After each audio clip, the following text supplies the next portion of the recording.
안녕하세요. 인생 사연방입니다.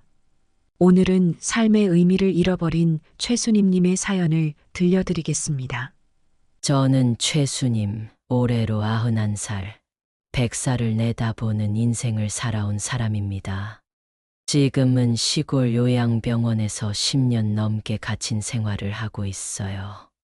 자식들도 보지 못한 채 누구의 도움 없이는 거동이 자유롭지 못한 생활 속에서 대체 내가 무엇을 잘못했기에 이렇게 되었을까 자주 생각하곤 합니다.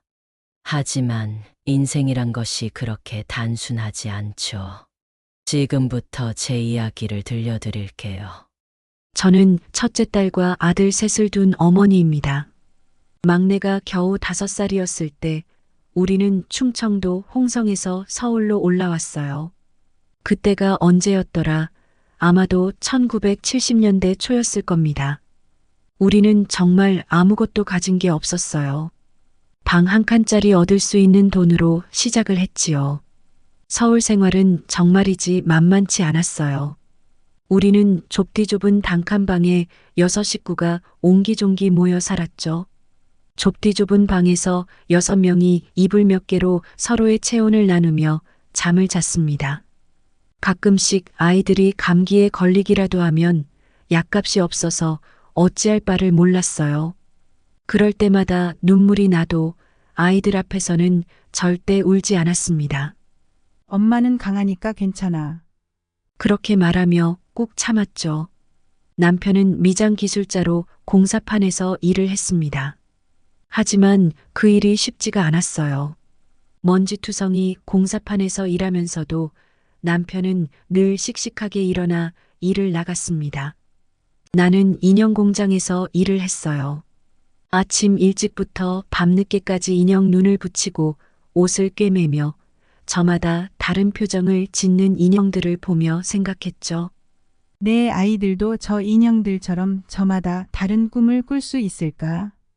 아이들이 커가면서 저와 남편은 더욱 열심히 일했습니다. 한 번도 쉬지 않고 일했어요. 아이들에게만큼은 우리가 겪은 고생을 물려주고 싶지 않았거든요. 교육이 제일 중요하다고 생각해서 돈이 부족해도 학비는 어떻게든 마련했어요. 어떤 날은 남편이 손에 물집이 잡혀 피를 흘리면서도 일을 멈추지 않았어요. 저도 마찬가지였죠. 인형 공장에서 하루 종일 인형을 만들었어요. 그때는 정말 힘든 시기였지만 저는 아이들을 보면서 힘을 얻곤 했어요. 하루 종일 일하고 집에 돌아왔을 때 방바닥에 죽 엎드려서 공부하고 있는 아이들을 보면 마음이 뭉클해졌죠. 다들 지친 몸을 이끌고 눈꺼풀이 내려앉을 것 같은데도 포기하지 않고 책을 붙잡고 있는 모습을 보면 내일을 살아갈 힘이 생겼어요. 그 아이들이 저의 희망이었고 그들의 노력 덕분에 저도 더욱 열심히 살 수 있었어요. 하지만 남편은 공사판에서 힘든 일을 하다 보니 술을 마시고 들어오는 날이 잦아졌어요. 집에 돌아오면 술에 취해 방바닥에 널브러져 잠이 들곤 했죠. 그런 모습을 보면서도 아이들은 묵묵히 자라났어요. 그들의 마음속에는 어쩌면 채워지지 않는 외로움이 있었을 거예요. 저희가 서울로 올라오게 된 큰 계기는 큰아들 때문이었어요. 큰아들이 걸핏하면 경기를 일으키고 몸이 약했거든요. 시골에는 병원이 멀리 있어 큰아들이 경기라도 하면 한밤중에도 아이를 업고 병원으로 뛰어야 하는 현실이 너무 고단하고 그러다가 아이를 잃을까봐 걱정이 되어 차라리 큰 병원이 있는 서울로 이사를 오게 된 것이었어요.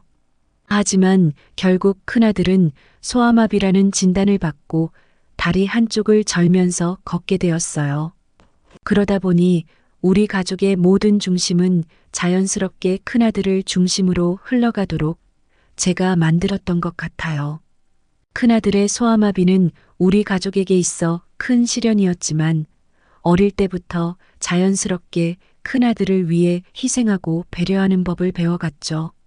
저는 그렇게 우리 가족이 큰아들을 중심으로 돌아가게끔 했어요. 처음에는 이 모든 것이 너무나 자연스럽게 이루어졌어요. 큰아들의 상태가 나아지길 바라는 마음에 온 신경을 쏟다 보니 어느 순간부터는 우리 집의 일장이 그 아이의 상태에 따라 좌우되기 시작했어요. 큰아들이 아프거나 상태가 나빠지면 우리 모두가 함께 힘들어했고 반대로 상태가 조금이라도 좋아지는 날이면 모두가 기뻐했죠. 사실 우리 가족이 큰아들을 중심으로 흘러가게 했던 것이 결국 다른 아이들에게는 상처가 되었을 거라는 생각이 들어요. 그 당시에는 너무 힘들고 정신없이 하루하루를 살다 보니 미처 깨닫지 못했던 부분이었지만 지금 돌아보면 그때의 제 선택이 아이들의 마음에 깊은 상처를 남겼을지도 모르겠다는 생각이 들어요. 큰아들의 병이 저에게는 제일 큰 문제였고 어떻게든 그 아이를 돕고 싶다는 마음이 앞서다 보니 저도 모르게 다른 아이들에게는 덜 신경을 썼던 것 같아요. 물론 그들도 어리고 예뻤지만 큰아들의 고통이 워낙 눈에 띄다 보니 자연스레 그 아이에게 더 많은 사랑과 관심을 쏟았던 거죠. 특히 동생들은 어릴 때부터 형의 상태에 적응해야 했고 부모의 관심을 받지 못한 채 자라야 했어요. 그런 과정에서 그들은 부모의 사랑이 균형 잡히지 않았다는 생각을 하며 서운함이 쌓였을 거예요. 그 당시에는 제 눈에 보이지 않았던 감정들이었지만 아이들은 아마도 자신의 감정을 드러내지 않고 속으로 삼키며 자랐을 겁니다. 자기들도 형만큼 부모의 관심을 받고 싶었을 텐데 늘 형이 먼저였고 그들이 감당해야 할 몫이 많았을 거예요. 어쩌면 그들은 형 때문에 자신들이 희생당하고 있다고 느꼈을지도 모르죠. 부모가 형에게만 집중하는 모습을 보면서 왜 우리는 덜 사랑받는 걸까? 라는 생각을 했을 거예요. 그 속에서 느꼈을 상처와 불만은 시간이 지나도 쉽게 아물지 않았을 겁니다. 아무리 형을 사랑한다고 해도 어린 마음에는 분명히 질투와 서운함이 자리 잡았을 거예요. 그걸 표현하지 않고 속으로만 삭히면서 자란 아이들의 마음이 얼마나 복잡했을지를 생각하면 저도 참 마음이 아프고 미안합니다. 그때는 최선을 다했다고 생각했지만 지금 돌아보면 그게 모든 아이들에게 공평한 사랑을 주지 못했던 것 같아요. 이 점이 제 인생에서 가장 후회되는 부분이기도 해요. 아이들 하나하나가 소중했는데 결과적으로는 그 소중함을 균형 있게 나눠주지 못했던 것 같아 참 가슴이 아픕니다. 가난 속에서 살아온 세월이었지만 그나마 다행인 것은 아이들이 큰 문제 없이 성장해줬다는 거였어요. 우리 가족은 정말 열심히 살았어요. 하루하루를 버티며 조금씩 돈을 모았죠. 그렇게 20년을 넘게 모아서 드디어 우리 집을 장만하게 되었을 때 그 기쁨이 얼마나 컸는지 몰라요. 남편과 제가 평생을 바쳐 얻은 결실이었고 이제는 우리 가족이 편안히 쉴 수 있는 보금자리가 생겼다는 생각에 가슴이 벅찼죠. 하지만 그 과정이 결코 쉬운 일은 아니었어요. 아이들은 가난 속에서 자라야 했고 그로 인해 많은 것을 포기해야 했어요. 그들에게는 부족한 게 너무 많았죠. 친구들이 가지고 있는 물건이나 누릴 수 있는 사소한 기쁨들조차도 아이들에게는 사치였어요. 아이들은 불만을 말하지 않았지만 저는 그들의 눈빛에서 그들이 무엇을 포기하고 있는지, 얼마나 더 많은 것을 원하고 있는지를 느낄 수 있었어요. 그렇게 자라난 아이들이 성인이 되었을 때 각자의 길을 가게 되었어요. 큰딸은 홍성으로 시집을 갔고 나름대로 잘 살고 있었죠. 큰아들은 어려운 환경 속에서도 교육 공무원이 되었습니다. 공부를 잘했던 큰아들이 결국 안정된 직업을 얻은 걸 보면서 얼마나 자랑스러웠는지 몰라요. 이 아이가 얼마나 힘들었을지 생각하면 가슴이 아프지만 그래도 끝까지 포기하지 않고 이뤄낸 결과가 참 대견했어요. 작은 아들도 참 대단했어요. 우리 집에서 제일 부지런하고 성실했던 작은 아들은 결국 대기업에 취직했어요.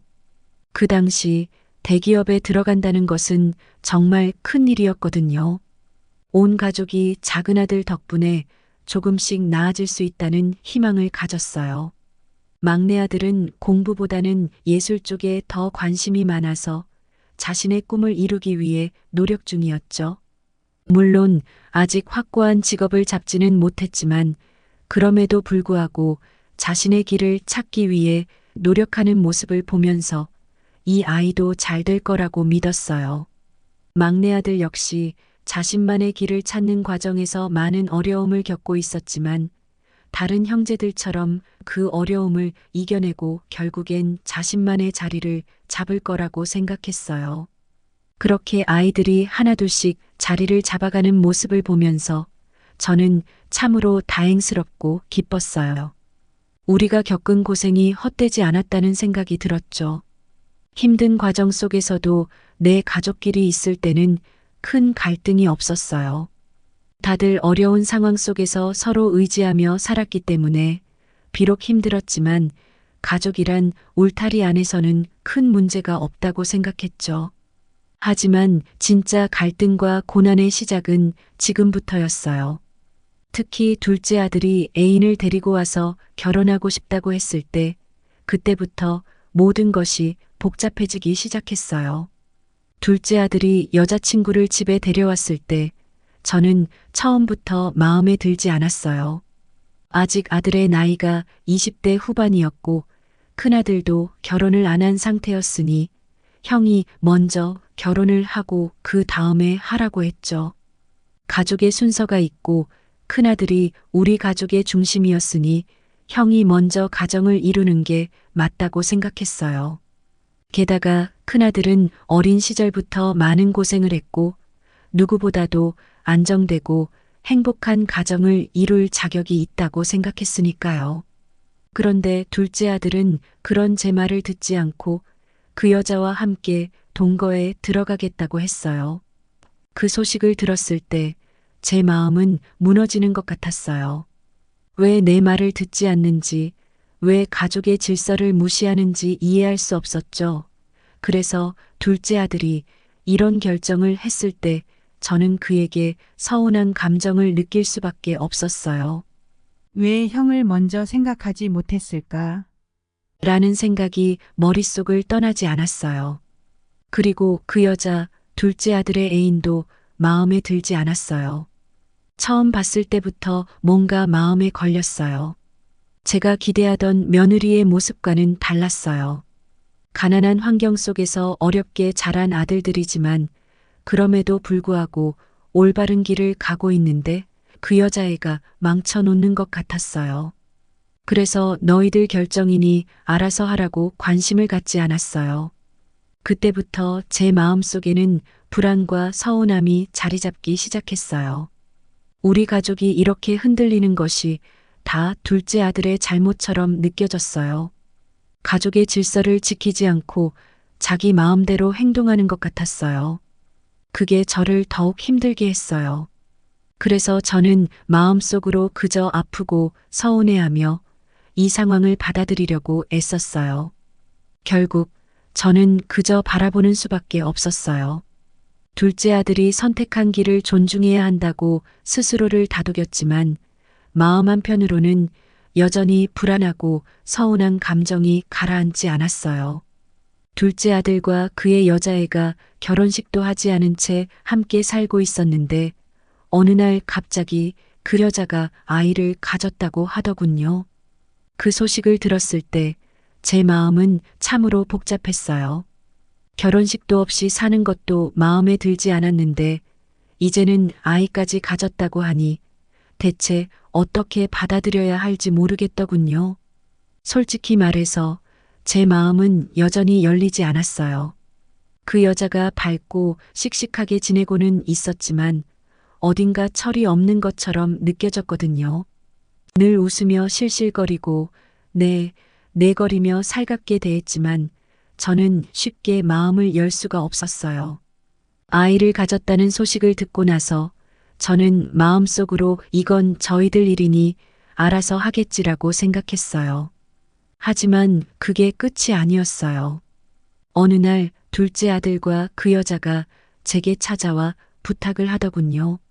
어머니, 저희가 맞벌이 부부이고 젊을 때 돈을 벌어 빨리 집 장만이라도 해야 하니 아이가 태어나면 어머니께서 도와주시면 안 될까요? 어머니가 아이를 좀 키워주시면 정말 감사할 것 같아요. 저는 단칼에 거절했어요. 나는 지금도 일하고 있어. 너희 아이들까지 내가 어떻게 키우니? 그건 너희가 알아서 해야 하는 거야. 난 앞으로 아무 아이도 키워주지 않을 거야. 내가 다시 아이를 키울 생각은 없다. 제가 이렇게 말했지만 속으로는 더 큰 혼란과 불편함이 밀려왔어요. 그 여자애가 제 말을 들었을 때 표정이 잠시 굳어지는 듯 했지만 다시 금방 웃으며 말하더군요. 네, 어머니 말씀도 이해해요. 그럼 제가 회사를 그만두고 아이를 키울게요. 어머니가 힘드시다는 거 알겠어요. 제가 잘 해볼게요. 그녀가 이렇게 결심한 걸 보면서 한편으로는 안쓰럽기도 하고 또 한편으로는 계속 불안한 마음이 들었어요. 그럴 즈음 큰아들이 애인을 데리고 왔을 때 제 마음은 정말 기뻤어요. 큰아들이 평생을 열심히 살아온 걸 누구보다도 잘 알고 있었기에 그에게도 드디어 행복이 찾아온 것 같아서 마음이 벅차올랐죠. 큰아들의 애인은 같은 교육 공무원으로 일하면서 만났다고 하더군요. 얼마나 듬직하고 믿음직스러운지 처음 만났을 때부터 마음에 쏙 들었어요. 큰아들이 드디어 자신에게 어울리는 좋은 사람을 만났다는 생각에 너무나도 기쁘고 감사했어요. 그녀가 제 큰 며느리가 될 사람이라는 사실에 저도 온 정성을 기울이게 되었죠. 매번 그녀가 집에 올 때마다 저는 최대한 잘해주려고 애썼어요. 음식을 준비할 때도 특별히 신경 써서 그녀가 좋아할 만한 것을 만들고 대화를 나눌 때도 그녀의 말에 귀 기울이며 따뜻하게 대해주었어요. 그리고 그녀와 함께 있으면 큰아들도 더욱 행복해 보였어요. 그 모습을 보면서 제 마음은 더없이 평안하고 행복했습니다. 드디어 큰아들의 결혼식 날이 다가왔어요. 그날은 저에게도 특별한 날이었어요. 제 처자들이 결혼한다는 사실이 믿기지 않았죠.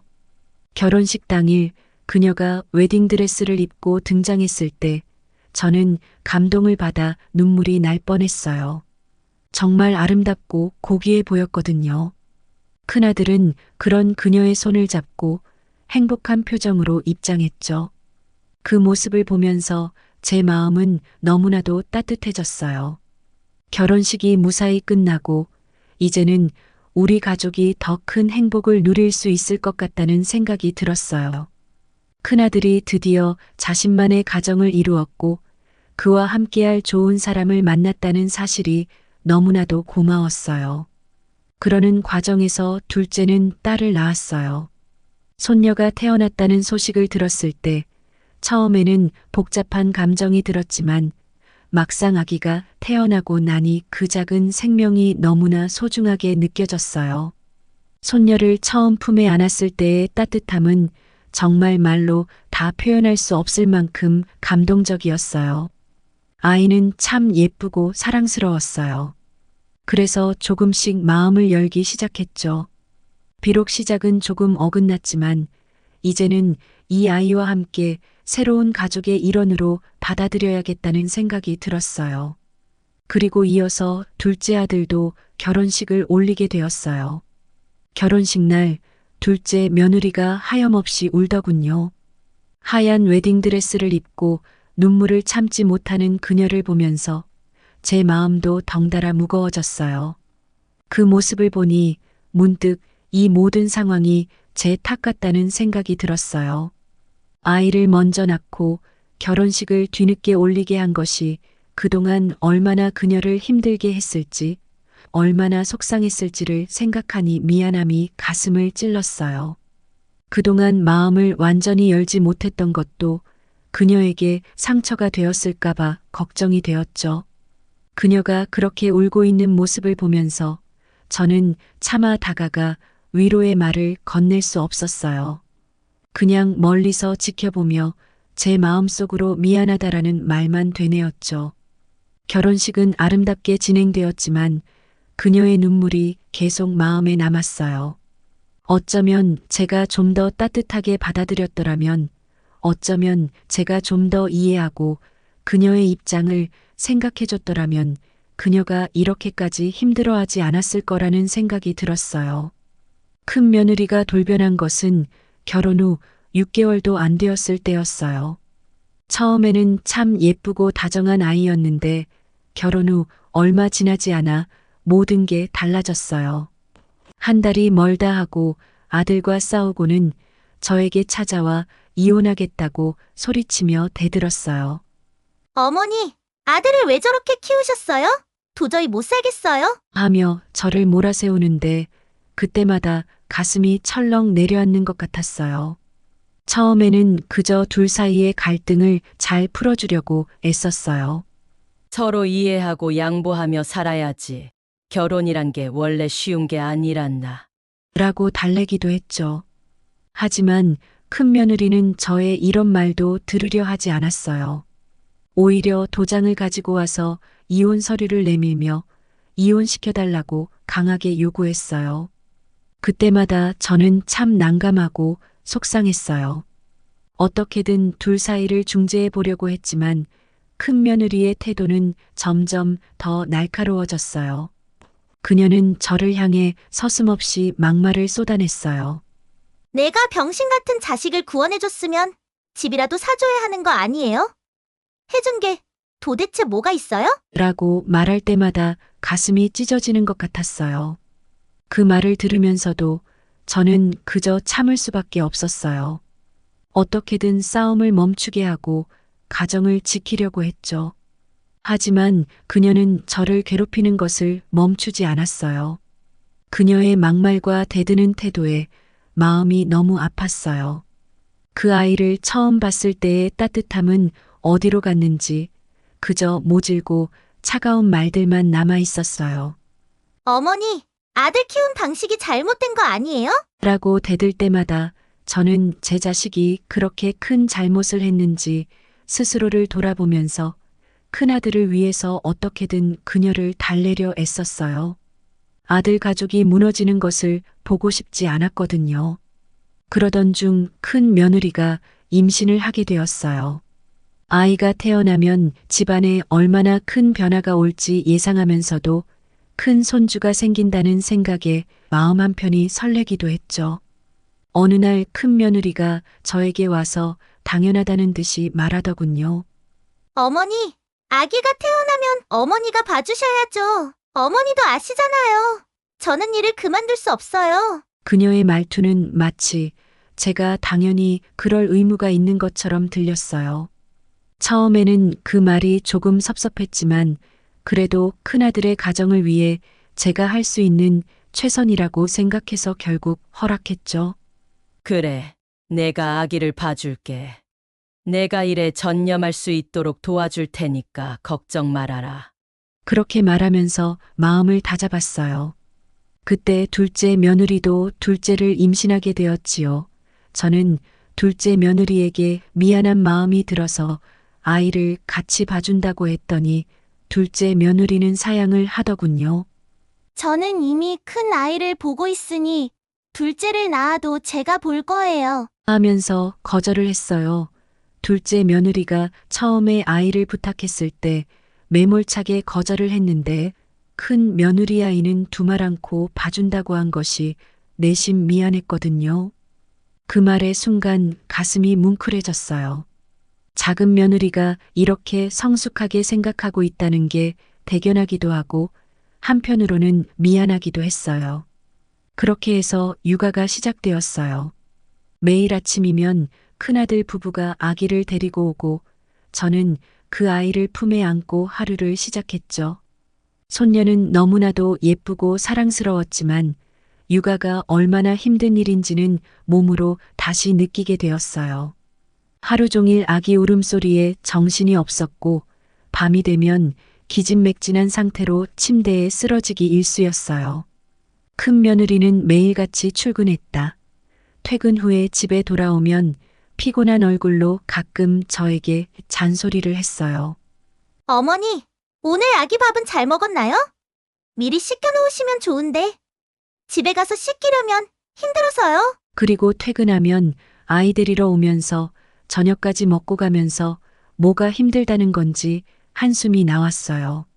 젊어서 고생을 하여 무릎이 아픈 상태에서 아이 돌보느라 허구한 날 앉았다 일어섰다 하는 고통이 말이 아니었지만 아프다는 말을 할 수도 없었어요.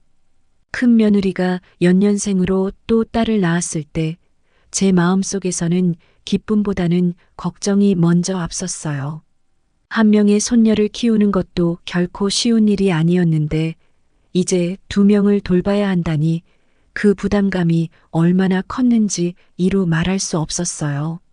하지만 며느리와 아들을 위해 그리고 무엇보다도 손녀들을 위해 힘든 내색을 할 수 없었죠. 그저 묵묵히 해야 할 일을 해내야 한다고 스스로 다짐했어요. 2 아이를 돌보는 일은 정말 만만치 않았어요. 한 아이가 울면 다른 아이가 덩달아 울기 시작하고 둘 다 배가 고프면 동시에 울부짖으며 저를 찾았어요. 잠깐이라도 눈을 붙일 틈이 없었어요. 1명을 돌보는 것과 2명을 돌보는 것의 차이는 말로 표현할 수 없을 만큼 컸어요. 하루하루가 전쟁 같았죠. 하지만 힘들다는 말은 꺼낼 수 없었어요. 그리고 더 힘든 건 저녁 시간이었어요. 며느리와 아들은 퇴근하면 거의 매일 우리 집에 와서 저녁을 먹고 설거지 하나도 안 하고 아이만 데리고 쏙 가버리는 거예요. 아침부터 아이들을 돌보느라 진이 빠진 상태에서도 저녁 준비를 해야 한다는 생각에 마음이 무거워지곤 했죠. 60대 중반의 나이에 2 아이를 키우면서 집안일까지 도맡아 하는 게 얼마나 힘든 일인지 그 누구도 이해해주지 못하는 것 같았어요. 하지만 제가 그 고충을 말할 수는 없었어요. 며느리와 아들이 힘들게 일하고 오니 그들에게 불평하는 게 미안하게 느껴졌어요. 큰아들과 큰며느리는 아이들을 너무도 애지중지했어요. 불면 날아갈까 꺼지기라도 할까 걱정하며 온갖 정성을 다해 아이들을 돌봤어요. 그 모습이 어찌나 소중해 보이던지 그들을 위해 제가 더 열심히 해야겠다는 생각도 들었지만 동시에 심리적인 부담감이 더 커지기 시작했어요. 만약 제가 조금이라도 잘못하면 그 소중한 아이들에게 무슨 일이 생기지 않을까 걱정이 되기도 했어요.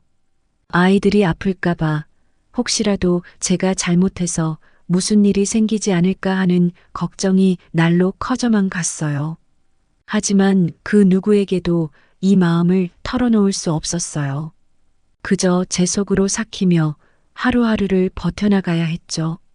제 고난은 이제부터 시작이었어요. 처음에는 그래도 내 집에서 아이들을 봐주니까 틈틈이 집안일도 하고 좀 더 수월하게 돌볼 수 있었죠. 내 집에서 아이들을 봤으니 가끔은 잠깐 쉴 수 있는 시간도 있었고 다소 힘들어도 견딜만 했어요. 하지만 아이들이 3-4살이 되니 큰며느리가 좋은 유치원에 보내야 한다고 하더군요. 그래서 좋은 아파트가 있는 곳으로 이사를 가게 되었어요. 그 순간부터 제 일상이 완전히 바뀌었죠. 이제는 아들, 며느리가 출근하기 전에 그들의 집에 새벽같이 도착해야 했어요. 매일 새벽마다 일어나서 준비하고 그 집으로 가기 위해 버스를 타고 30분 정도 가는 길이 결코 쉬운 일이 아니었어요. 그 나이에 매일 아침마다 새벽같이 일어나 준비하는 것부터가 고역이었죠. 그게 얼마나 피곤하고 버겁던지.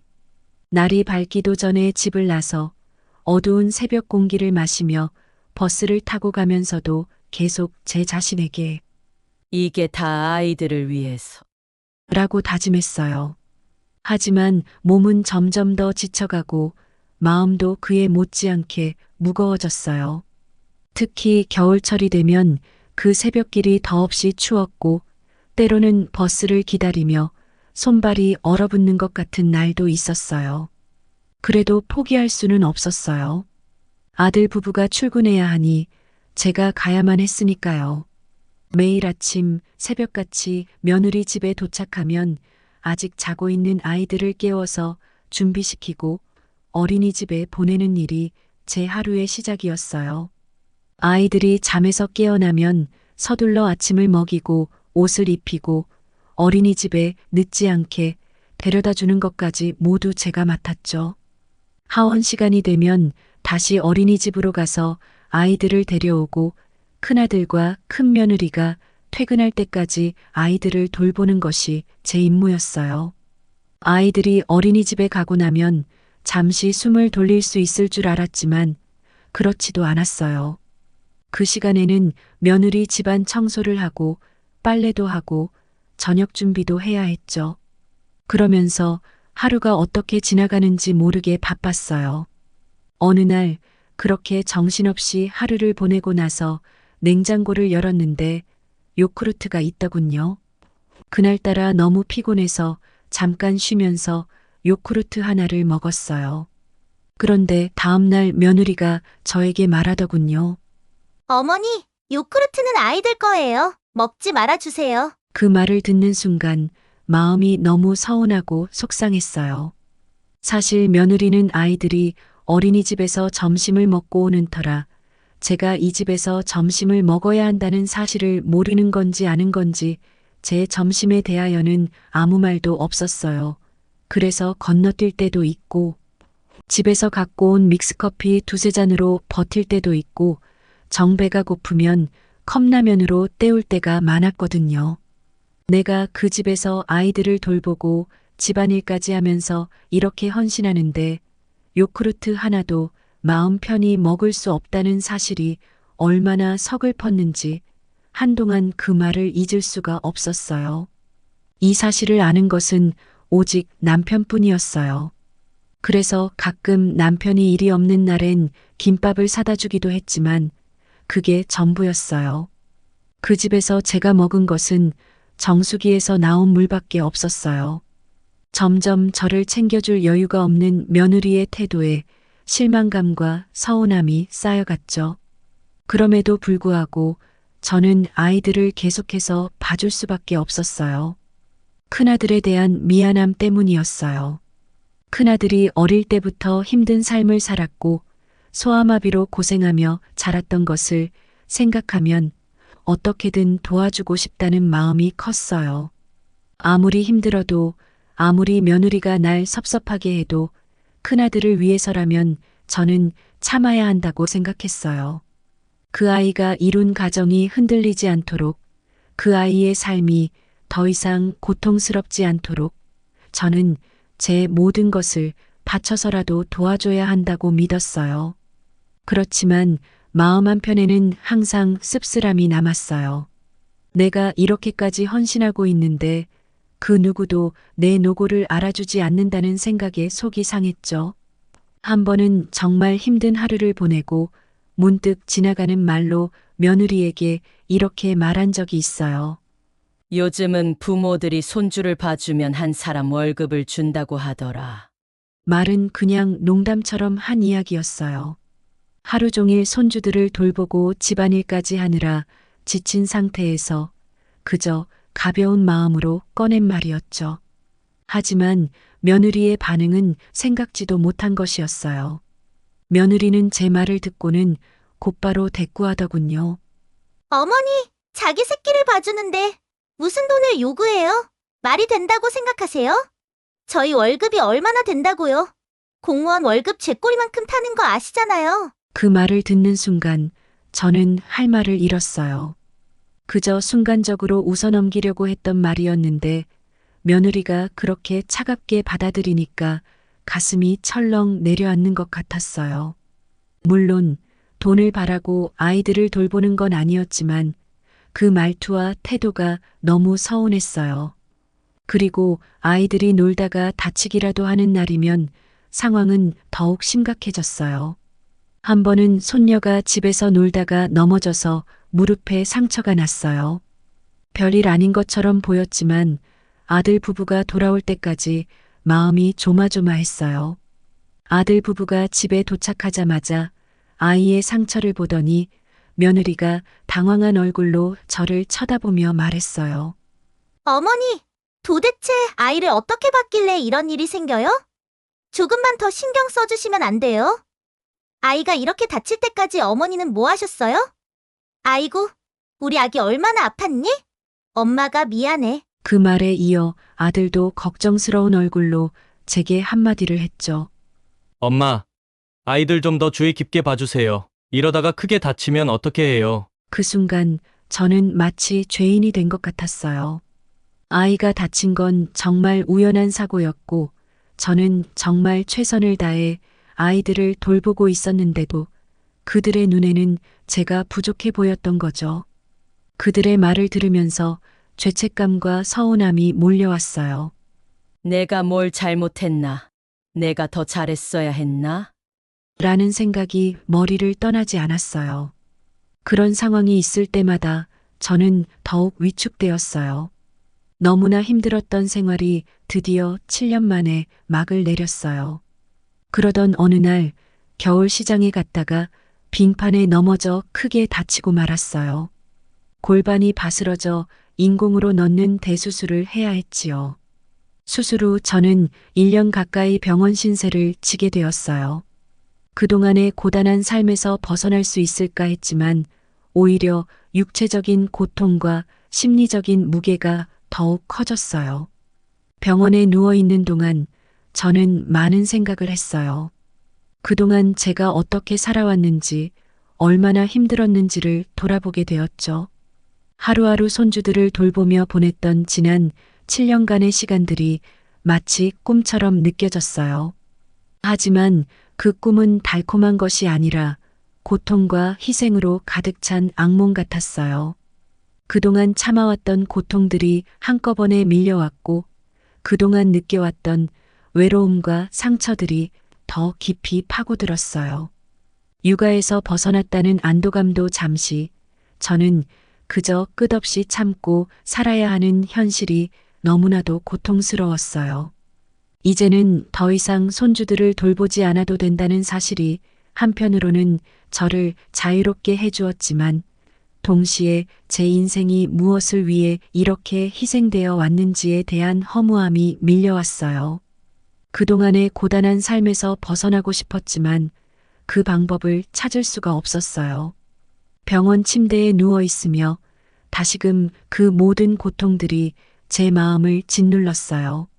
하지만 그 무엇보다도 저를 더 아프게 했던 건 큰아들과 큰며느리가 병원에 한 번도 찾아오지 않았다는 사실이었어요. 이제 제가 아프고 힘들어지니 아무도 제 곁에 없더군요. 마치 제가 그들의 삶에서 필요 없어진 것만 같았어요. 정말로 제 존재가 손주들을 돌보는 동안에만 필요했던 건가? 그 생각이 들 때마다 가슴이 저려왔어요. 이제는 제가 아프고 힘들어도 그 누구도 제 곁에 없다는 사실을 깨달으니 그동안의 모든 희생이 헛되게 느껴졌어요. 가족을 위해 모든 걸 바쳐왔지만 결국 그 가족은 제가 아플 때조차도 제게 등을 돌렸어요. 그들이 필요할 때만 저를 찾고 이제는 저를 버린 것 같은 이 현실이 너무나도 씁쓸하고 슬펐어요. 그저 그들이 한 번이라도 제 마음을 이해해주고 제 곁에 있어주길 바랐지만 그 소망조차도 이뤄지지 않았어요. 이런 감정이 제 마음을 짓누르며 병원 침대에 누워있는 동안 저는 더 큰 외로움과 상실감에 시달렸어요. 결국 제 삶에서 가장 힘든 순간을 혼자서 견뎌야 한다는 사실이 참으로 고통스러웠어요. 그래서 저는 큰딸과 상해 끝에 시골에 남아있던 땅을 팔고 홍성에 있는 요양병원으로 오기로 결심했어요. 남편은 서울에 남겨두고 저 혼자 이곳으로 왔죠. 그동안의 고단하고 힘든 생활을 뒤로하고 이제는 조금이라도 평안한 시간을 보내고 싶었어요. 하지만 현실은 그리 녹록지 않았어요. 여기 홍성의 요양병원에서 10년이 넘는 시간을 보내고 있어요. 가끔 큰딸이 왕래하긴 하지만 다른 자식들은 아무도 찾아오지 않아요. 저는 이곳에서 점점 더 깊어지는 외로움 속에서 살아가고 있어요. 가족들이 필요할 때는 그렇게도 애타게 불렀던 제가 이제는 그들에게 잊혀진 존재가 된 것 같아요. 그들이 저를 이렇게 외롭게 내버려 두는 것을 보며 제 삶의 의미가 무엇인지, 내가 무엇을 잘못했기에 이렇게 홀로 지내야 하는지 계속해서 생각하게 되죠. 남편은 5년 전에 요양원에 있다가 혼자 쓸쓸히 돌아가셨다고 하더군요. 그 소식을 들었을 때 제 마음이 찢어지는 것 같았어요. 그동안 함께 힘들게 살아왔던 사람이 이렇게 외롭게 생을 마감했다는 사실이 저를 더욱 슬프게 했어요. 장례는 큰아들이 치렀다고 했지만 저는 그 장례식에도 참석하지 못했어요. 이렇게 먼 곳에 홀로 있는 저는 그마저도 함께하지 못한 채 남편을 떠나보냈죠. 그 생각만 하면 가슴이 미어지는 것 같아요. 저는 도대체 무엇을 잘못했기에 이렇게 자식도 못 보면서 외롭게 살아가야 하는지 모르겠어요. 평생을 가족을 위해 헌신하며 살았는데 정작 제가 힘들 때는 아무도 제 곁에 없다는 현실이 참으로 씁쓸하고 허무하게 느껴져요. 이렇게 긴 세월 동안 홀로 지내며 그리움과 외로움 속에서 하루하루를 보내는 것이 너무나 고통스럽습니다. 이곳에서 보내는 시간은 끝없이 길게만 느껴져요. 자식들이라도 가끔 찾아와 주기를 바랐지만 그 소망조차 이루어지지 않았어요. 이제는 그저 모든 것을 체념하고 하루하루를 견뎌내며 살아가고 있어요. 그래도 가끔 큰딸이 찾아와 주는 것이 그나마 위안이 되지만 여전히 제 마음 깊은 곳에는 외로움과 상실감이 자리 잡고 있어요. 왜 이렇게 되었는지, 내가 무엇을 잘못했는지, 이제는 답을 찾을 수도 없는 채로 그저 이 시간을 버티고 있을 뿐입니다.